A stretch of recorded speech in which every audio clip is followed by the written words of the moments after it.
Aiwa, mburi yeZimbabwe muzara nhasi. Aiwa, maZANU-PF Patriots azovhura hombe manje. Aiwa, vazovhura laji nokuti pane mashoko avaposta paTwitter hendo anyatsoratidza kuti ava vanhu vanyatsokugwadziwa nemovement yava Nelson Chamisa, vari kugwadziwa neblue movement nokuti vanyatsokona kuti aiwa akatora mumajority. Mburi yeZimbabwe usati amboendera mberi nokurudzira bva wasubscribe wolike wotina on the bell icon. Tombochera maupdates andokupa pano paZim News Live nokuti maZANU-PF Patriots ane paTwitter hendo voposta picture rava Nelson Chamisa pamamovements avari kuita kunyanya remumidlands pangu vakaunganidza Chaunga nobva vanyora vachiti you will defeat Chamisa's new project. Aiwa, mburi yeZimbabwe chikwa chasinyasobuda pachena kuti aiwa vaNelson Chamisa Chaunga vanacho nokuti vanhu vobva vamhanya mucomment section vakatanga kureplya vachichobodza vachiti no, you must focus on defeating the legitimate opposition you birthed, that is the MDC and the new TSHABANGU you now control under Chabangu. Don't focus on a man who has resigned. Zvovachita vachiti aiwa ko Chamisa munomudi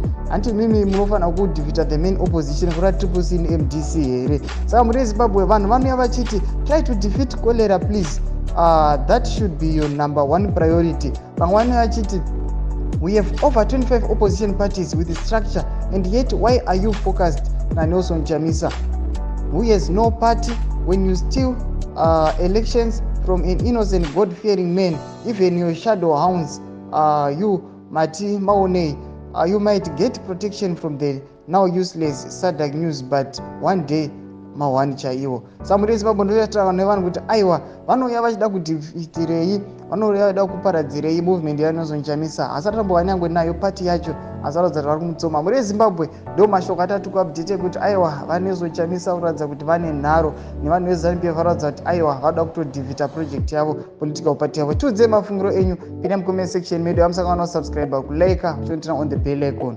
Tambochera maupdates andokupa pano paZim News Live.